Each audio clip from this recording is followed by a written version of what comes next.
Hello, कैसे हैं आप लोग? आई होप अच्छे होंगे। मैं आज आपको एक ऐसी सच्ची क्राइम स्टोरी सुनाने जा रहा हूं जिसे सुनकर आपका दिल और दिमाग दोनों ही दहल उठेंगे। ये स्टोरी एक ऐसी औरत की है जिसका नाम निधि शर्मा और उसका पति जिसका नाम भवानी शंकर शर्मा है। निधि शर्मा जो अपने ही पति भवानी शर्मा की जायदाद के लालच और बाहर किसी और औरतों के साथ संबंध होने के शक के कारण अपने पति भवानी शर्मा की गर्दन और बॉडी को अपने ही हाथों से अलग-अलग टुकड़े करने के बाद अपने ही पति के सिर को गैस चूल्हे पर जलाकर और बॉडी को जलाकर अलग-अलग जगह कुएं और नदी फेंक देती है और स्टील की वायर से पूरी कहानी के नया मोड़ ले लेती है और जिसे देखकर पुलिस भी दंग रह जाती है और उनके भी होश उड़ जाते हैं और कैसे इस केस को सॉल्व करते हैं और निधि शर्मा को उम्र कैद हो जाती है। फिर 2024 में अपनी सजा पूरी करने के बाद बाहर आकर अपने ही ससुराल वालों और बच्चों पर केस कर देती है, उसी जायदाद के लिए जिस जायदाद के लिए निधि शर्मा ने अपने ही पति भवानी शंकर शर्मा का बहुत ही बेरहमी से कत्ल कर दिया था। आखिर पूरा सच क्या था? पूरा सच जानने के लिए तो चलिए आगे पूरी स्टोरी शुरू करते हैं। तो आइए। जसवंतपुरा जिला अजमेर राजस्थान 28 अप्रैल 2003 शाम को 5:15 बजे सावर पुलिस स्टेशन में एक कॉल आती है जिसमें एक आदमी बहुत ही घबराए हुए पुलिस को बताता है कि बनारस नदी के किनारे पर एक कटा हुआ सर मिला है। वहां का पुलिस वाला उस बंदे से उसका नाम पूछने ही वाला था कि उसने फोन काट दिया। एसएचओ सुरेंद्र सिंह अपनी टीम के साथ मौके पर पहुंचते हैं तो उन्होंने देखा नदी के तट पर पुल के नीचे 11 नंबर पिलर के नीचे कटा हुआ सर पड़ा है। साथ ही एक बोरी और प्लास्टिक का थैला भी मिला जिस पर ब्लड लगा हुआ था। लेकिन सवाल था उस कटे हुए सर की नीचे की बॉडी कहाँ है। आगे बढ़ने से पहले मैं आपको बता दूं, ये एक सच्ची क्राइम स्टोरी है राजस्थान की। तो पूरी बॉडी की तलाश में पुलिस चारों ओर फैल गई। वहां से करीब 2 किलोमीटर दूर पुलिस को खून वाली एक फुल स्लीव शर्ट, एक pillow cover, plastic table cover और 2 प्लास्टिक के कट्टे मिले। अब ये सब कुछ चल रहा था कि तभी police station in charge Surendra Singh को वायरलेस रेडियो पर खबर मिली कि बजरंग नाई नाम के आदमी के कुएं में एक पोटली तैर रही है जिसमें से गंदी सी किसी चीज की बदबू आ रही है। तो पुलिस वालों ने गांव वालों की सहायता से एक रस्सी बांधकर लोहे के हुक के साथ उस पोटली को बाहर निकाला।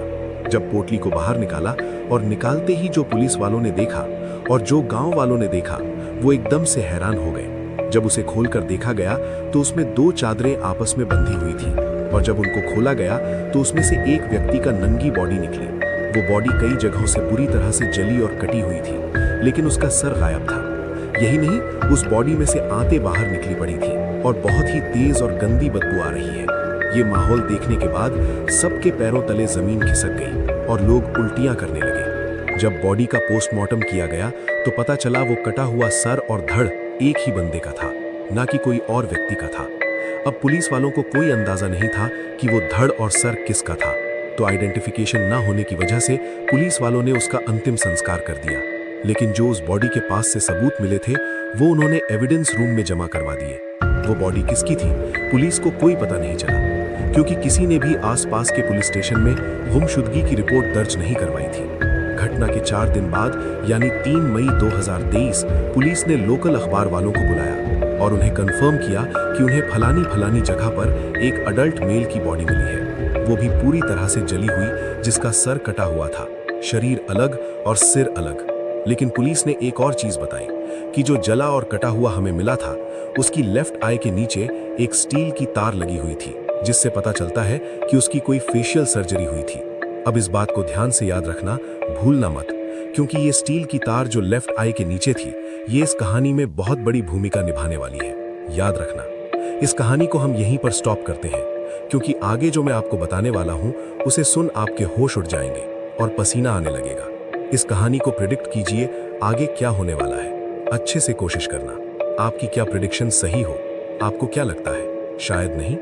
जिसकी लेफ्ट आंख के नीचे लोहे की तार लगी हुई थी वहीं मृतक की दाहिनी कलाई पर एक मौली का धागा भी बंधा हुआ था, कुछ इसी तरह से जैसे ये राखी बंधी हुई है। जैसे ही दुर्गा प्रसाद ने ये न्यूज पढ़ी तो उसे ये आभास होने लगा कि होना न हो उसके बेटे के साथ कुछ बहुत ही बुरा हुआ है और शायद वो बोरी उसके बेटे की ही, क्योंकि उनके बेटे भवानी शंकर के भी लेफ्ट आई के नीचे इसी तरह का स्टील वायर लगा हुआ था। दरअसल भवानी शंकर का उसके जवानी में एक एक्सीडेंट हो गया था, जिसके बाद दिल्ली के सर गंगाराम हॉस्पिटल में एक सर्जरी के बाद ये स्टील वायर उसे भी लगाया गया। ये न्यूज़ पढ़ने के बाद दुर्गा प्रसाद अपने तीनों बेटों और दामाद और अपनी बहू निधि शर्मा को भी फोन लगाए और उस खबर की जानकारी उन्हें साझा की। बाकी बौखली हो गए। अब सबकी दिल्ली की धड़कनें बढ़ती जा रही थी। सबसे पहले दुर्गा प्रसाद भी अपनी बहू निधि शर्मा के घर पहुंचे। निधि ने उनके साथ जाने से पहले घर के हर कमरे को ताला लगाया और कीज साथ ले ली। जब पूरी फैमिली पुलिस स्टेशन पहुंची तो दुर्गा प्रसाद ने पुलिस को बताया कि उसका बेटा भवानी शंकर पिछले 8 दिनों से लापता है। दुर्गा प्रसाद ने पुलिस वालों को अखबार में छपे उस न्यूज और आई पर लगी स्टील वायर के बारे में बताया और उस बॉडी को देखने की मांग की। तो पुलिस वालों ने दुर्गा प्रसाद से कहा, देखा बॉडी पूरी तरह से गल चुकी थी, जिसके चलते हमने उस लाश का पूरे रीति रिवाज के साथ अंतिम संस्कार कर दिया। अब पिता दुर्गा प्रसाद बहुत ही टेंशन में था कि वो कैसे पहचान करे कि वो बॉडी उसके बेटे की है। सभी रिश्तेदारों के गले सूखे पड़े थे। वो सब ये सुनना चाहते थे कि वो बॉडी उनके प्यारे भवानी की ना हो। उधर भवानी की बीवी बिल्कुल रिलैक्स्ड, पुलिस स्टेशन में खड़ी मुंह के हाव भाव बिल्कुल नहीं बदल रहे थे। वो बस सबको टकटकी लगाकर देखे जा रही थी। उसने सोचा, कहाँ गया होगा, वो नहीं मरा होगा, आ जाएगा। तभी थाना प्रभारी सुरेंद्र सिंह बोलते हैं कि देखिए, हमने उसका अंतिम संस्कार तो कर दिया है, लेकिन जो उस बॉडी के पास से सामान मिले थे वो हमारे पास अभी भी हैं। अगर आप चाहते हो तो हम आपको दिखा देते हैं। जिसके बाद कुछ ऑफिसर एविडेंस रूम में गए और वहां से सबूत उठाकर फैमिली वालों के सामने रखे। वो खून के धब्बे वाली full sleeve shirt, look bag, plastic वाले थैले और वो स्टील वायर। अब वो शर्ट और थैलों को दिखाया गया, जो निधि शर्मा तक लगातार एक नजर से उस खराब से माहौल को देख रही थी। उसे अब धीरे धीरे समझ आने लगा कि शायद उसका पति उसे कोड कर जा चुका है। उसकी आंखों से एक के बाद एक आंसू गिरने लगे। उसके हाथ पैर सुन्न पै गए और वो जोर जोर से चिल्ला चिल्ला कर रोने लगा। और उसने चिल्लाते हुए कहा कि ये शर्ट और ये बैग उन्हीं के हैं जो उसी दिन घर से पहनकर और हाथ में लेकर निकले थे। तभी एसएचओ सुरेंद्र सिंह फैमिली वालों को गौर से देखता है तो उन्हें अब पूरी फैमिली को शक हो रहा था। उन्हें शक तो हुआ, लेकिन उसके पास कोई ठोस सबूत नहीं था। जब दुर्गा प्रसाद ने भी कहा कि हाँ, शायद ये मेरे बेटे की शर्ट हो सकती है, पुलिस ने कहा कि हाँ, हो सकता है ये भवानी की ही शर्ट हो, या ऐसा भी हो सकता है कि ये ना भी हो। सिर्फ कहने से कि ये बैग और शर्ट भवानी का ही है या फिर उसका नहीं भी हो, इससे साबित नहीं हो जाता कि जो बॉडी उन्होंने जलाई वो भवानी की है।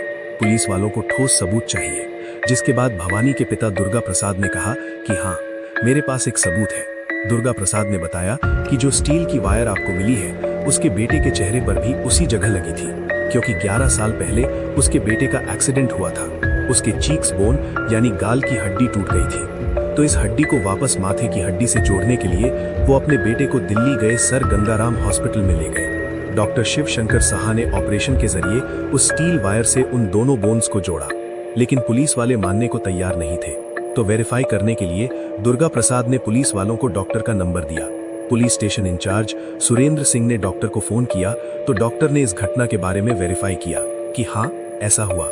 डॉक्टर ने यह भी बताया कि इस तरह के स्टील का तार लगाने के लिए वो पूरे देश में एकमात्र स्पेशलिस्ट डॉक्टर है। और उन्होंने ये भी बताया कि पूरे राजस्थान में अब तक उन्होंने सिर्फ 3 जानों को इस तरह की सर्जरी करके वो स्टील वायर लगाया है। डॉक्टर ने उन 3 पेशेंट की जानकारी भी भेजी।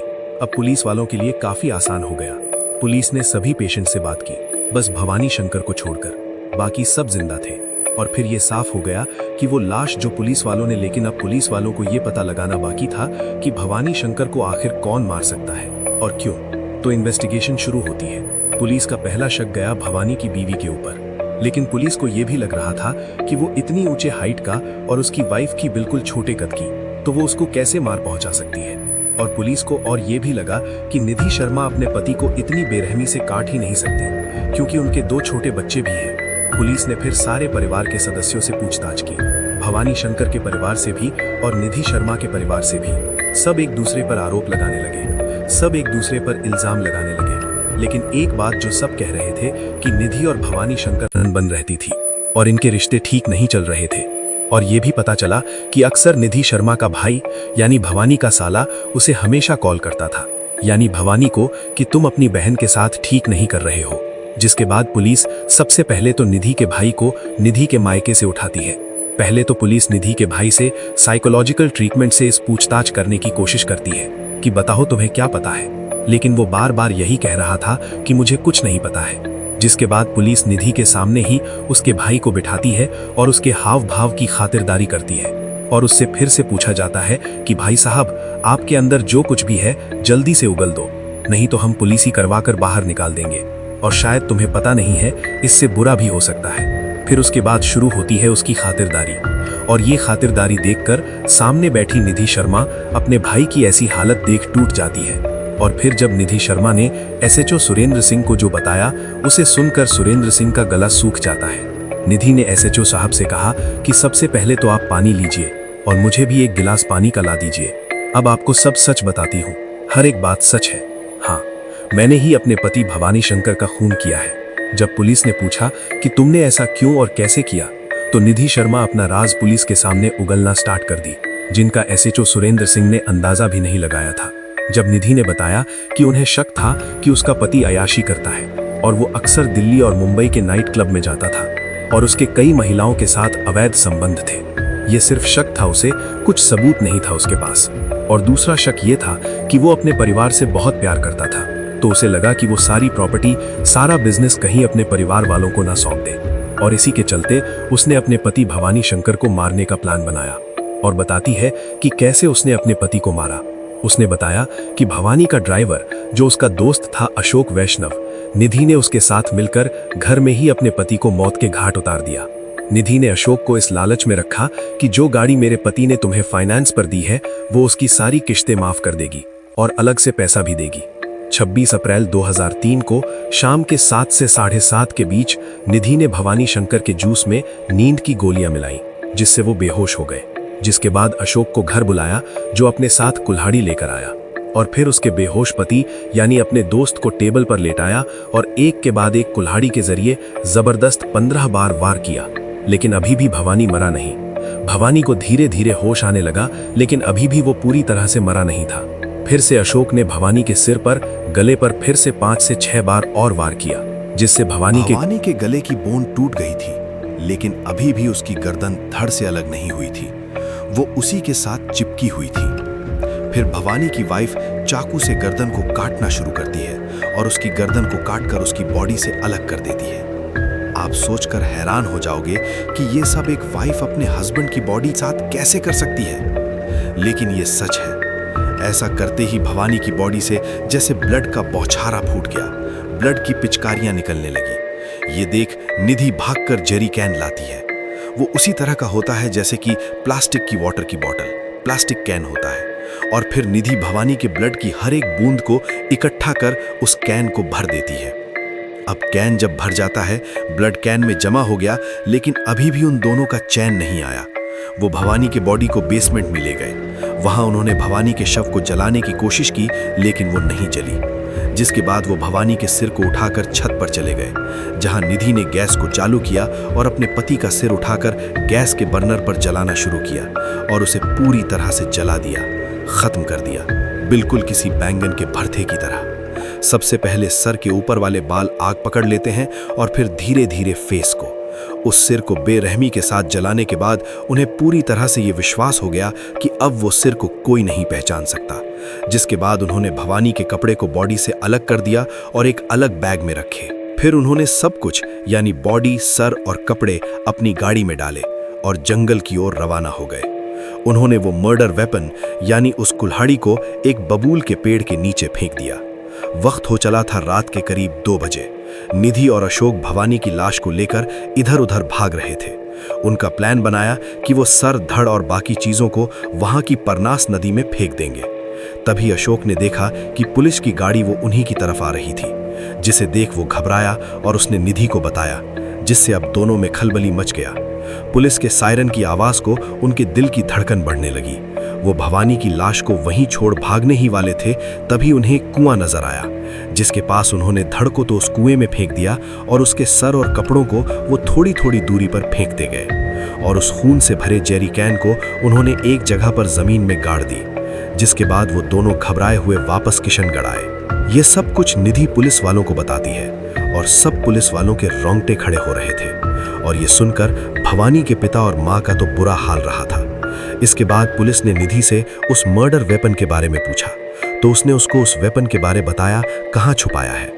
और वहीं दूसरी ओर कुछ और सबूत ढूंढने के लिए एक पुलिस की यूनिट भवानी के घर तक पहुंचती है।